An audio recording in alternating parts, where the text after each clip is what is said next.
कार्यक्रम के पुण्यार्चक हैं श्री निर्मल कुमार जैन मोथिया, श्री जगदीश प्रसाद जी जैन, श्री विमलेश, श्रीमती उषा जैन मार्सेंस, श्री दिलीप कुमार जैन, श्री राजीव कुमार जैन बीडी, श्री भोलानाथ जी जैन सिंघई, श्री नीरज जी जैन। श्री अत्वन हे जिनेन्द्र वाणी, आगम वाणी, तीर्थंकर वाणी, स्यात्वात वाणी, गुरुवाणी, त्वमेव जयतो, त्वमेव जयतो, त्वमेव मम कंठा आगच्छतो, आगच्छतो, आगच्छतो। श्री अत्वन वक्ताम्बर स्तोत्र में अब गाहन करते करते अष्टप्रातिहार्य तक पहुँच गए हैं। जब अष्टप्रातिहार्य पर पहुँच ही गए हैं तो यह भी सिद्ध होता है कि 13वां गुणस्थान तो हो ही गया होगा, क्योंकि जब तक 13वें गुणस्थान में प्रवेश नहीं होता है तब तक अष्टप्रातिहार्य की सेवाएं भी प्राप्त नहीं होते हैं।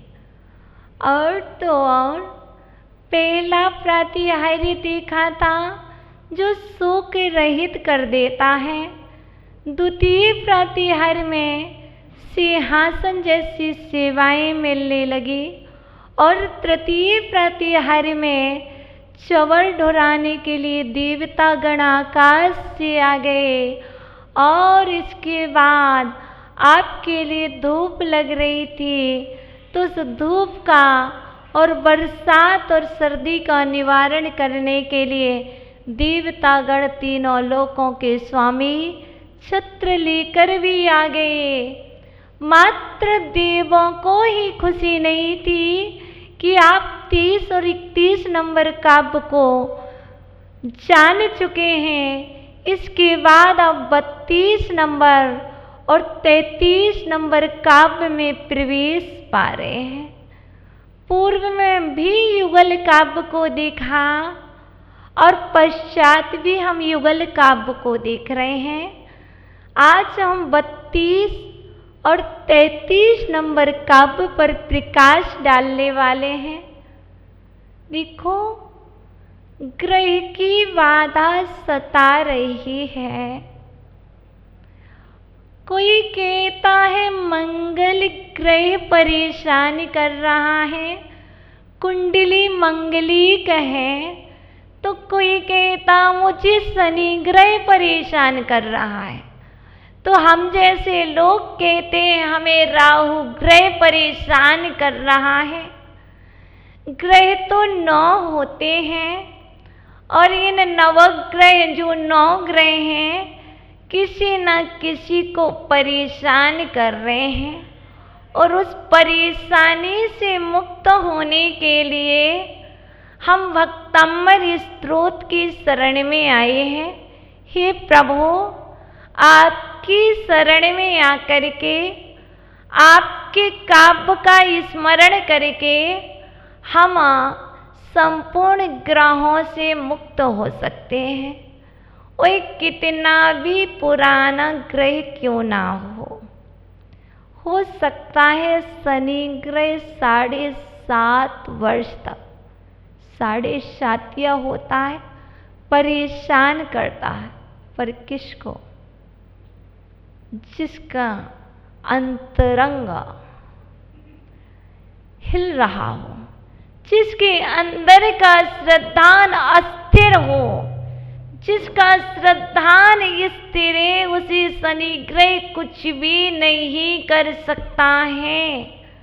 जिसका श्रद्धान मजबूत है, क्योंकि काव्य तो ग्रहण संहार का, ग्रह का संहार करने के लिए प्रस्तुत है, क्योंकि आपके ऊपर ग्रह है, आपके ऊपर बाधा है, आपके ऊपर ग्रहों का प्रकोप है। कोई उपाय कीजिए। आचार्य भगवान कह रहे हैं ये ग्रह का कुपोह ऑटोमेटिक ठीक हो जाएगा। देखो देखो, आकाश से देवता गण आ रहे हैं तुम्हारी सेवा में। आकाश से देवता गण सेवा में आ रहे हैं और कह रहे हैं सच्चे धर्म की जय हो, सद्धर्म राज जय, सच्चे धर्म की जय हो।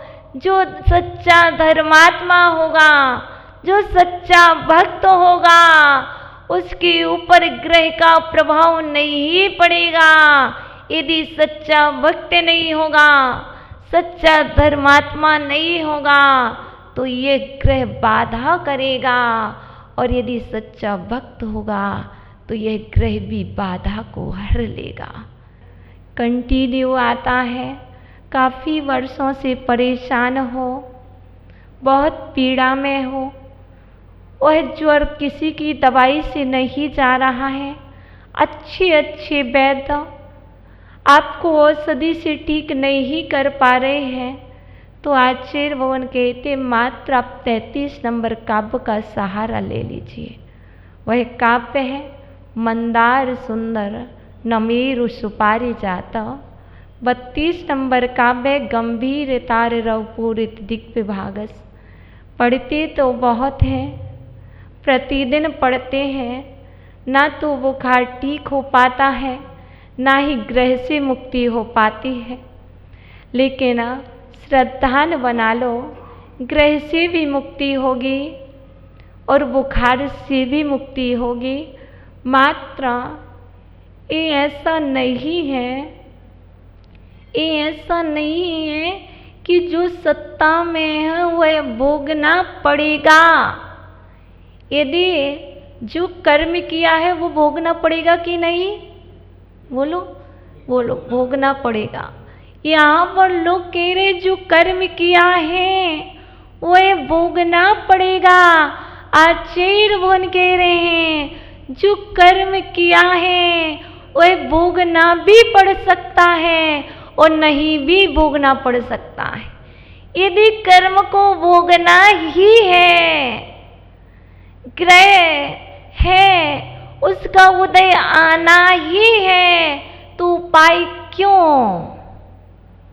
यदि कर्म किया है, भोगना ही है, तो डॉक्टर के पास जाना क्यों? औषधि का सेवन क्यों? यदि कर्म किया है, भोगना है, तो औषधि कार्यकारी है क्या? बिल्कुल भी नहीं है। यदि कर्म किया है तो भोगना भी पड़ सकता है और नहीं भी भोगना पड़ सकता है। कैसे? धर्म के माध्यम से, शास्त्र के माध्यम से, स्त्रोत के माध्यम से वह कर्म का भी अपकर्षण हो जाता है, उस कर्म की भी उदीरणा हो जाती है। तो वह कर्म हमें आवश्यक नहीं कि भोगना ही पड़ेगा। यदि भोगना पड़ता तो तीर्थंकर जैसे घर ना छोड़ते। यदि मोक्ष जाना ही है, मोक्ष जाना ही है, तो घर बैठे चले जाएंगे। बीमार होना ही है तो डॉक्टर के पास क्यों जाना? गीला होना है तो बरसात से क्यों बचना? बीमार होना ही है सर्दी में तो सर्दी से क्यों बचना? ऐसा नहीं है। यदि सर्दी से बीमारी होती है तो आप सर्दी से बचते हो। आपको श्रद्धान है कि आवश्यक नहीं कि सर्दी होगी ही होगी। इसलिए जो कर्म किया है वह आवश्यक नहीं है कि भोगना ही पड़ेगा। बताओ, पिता की संपत्ति के उत्तराधिकारी होंगे कि नहीं? होंगे, होंगे ही होंगे बोल रहे। जरूरी नहीं है कि यदि तुम्हारा पुण्य नहीं होगा तो तुम पिता की संपत्ति के उत्तराधिकारी नहीं हो सकते हो। वो संपत्ति पहले ही नष्ट हो जाएगी। यदि तुम्हारा पुण्य होगा, वो पुरुषार्थ तुम करोगे तो संपत्ति के मालिक बन जाओगे। चिंतन चल रहा है, देवतागण आ रहे हैं, दुंदुभी बाजा बजा रहे हैं, आनंद ले रहे हैं। चलो चलो चलो, कहाँ? विप्लाचल पर्वत पर चलो। महावीर स्वामी का समूह शरण आया है। चलो नैनांगिर चलो। पार्श्वनाथ भगवान का समूह शरण आया है। चलो। देवतागण कह रहे हैं दुंदुभी बाजा बजा करके, चलो विदिशा की पावन भूमि पर शीतलनाथ भगवान का समूह शरण आया है। चलो हम सब चलें। वो अचेतन दुंदुभी बाजा आवाज कर रहा है, चलो चलो चलो, और एकता को प्रकट कर रहा है। और हम चेतन दुंदुभी बाजा एक बार भी आवाज नहीं कर पा रहे हैं। सोचिए, देवों को खुशी है, इसलिए विचार चल रहा है संपत्ति का मालिक कौन होगा। बहुत विचारणीय बिंदु है। असुख प्रातिहार्य चल रहा है। ये जिनेंद्र भगवान की धरोहर, ये जिन शासन की धरोहर, ये जैन धर्म की एकता को दर्शाने वाला दुंदुभी बाजा तो जगह जगह उद्घोष कर रहा है, सच्चे धर्म की जय हो, सच्चे धर्म की जय हो। चलिए हम सब चले, चातुर्मास हो रहा है, वो दुंदुभी बाजा कह रहा है। तो विचार चलता है, ये जिन धर्म की रक्षा करने वाला कौन होगा, इसका मालिक कौन होगा, इस प्रॉपर्टी का डीलर कौन इसकी रक्षा करेगा। लोग कहते हैं जो इसकी सेवा करेगा वो इसका स्वामी होगा। ये आपके जीवन में हो सकता है। पिता की जो सेवा करे, माँ की जो सेवा करे, वह पुत्र पिता की संपत्ति का मालिक हो सकता है। ये लौकिक जन की दृष्टि में ऐसा हो सकता है, लेकिन धार्मिक आचार्य जनों की दृष्टि में, आगम की दृष्टि में तो जो संस्कारों को सुरक्षित रखेगा कौन होगा, पट्टाधीश कौन होगा, गुरु का उत्तराधिकारी कौन होगा, धर्म का उत्तराधिकारी। महावीर स्वामी ने उत्तराधिकार किसको सौंपा? गौतम गणधर को। जो शिष्य गुरु के संस्कारों को जीवित रख सकते हैं, वह शिष्य गुरु के पद का उत्तराधिकारी होता है। वैसे ही वही बेटा पिता की संपत्ति का उत्तराधिकारी हो सकता है, जो पिता के संस्कारों को जीवित रखे।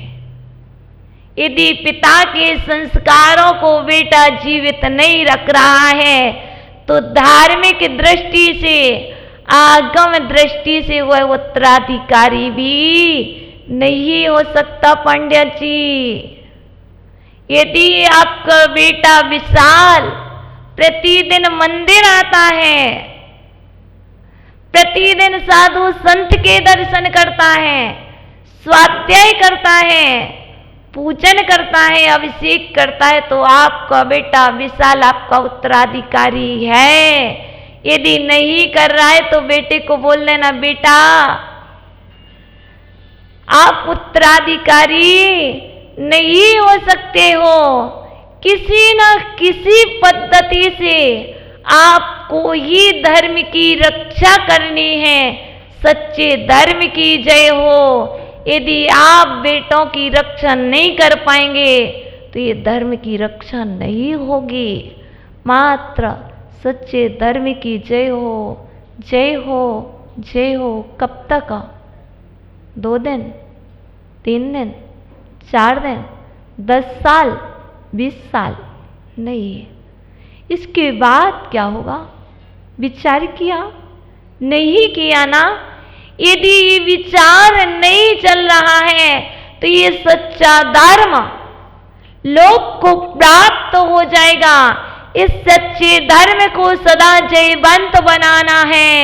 जयतु श्रुत देवता, श्रुत देवता को जयवंत बनाना है। तो श्रुत देवता ताम पत्र पर आ गए।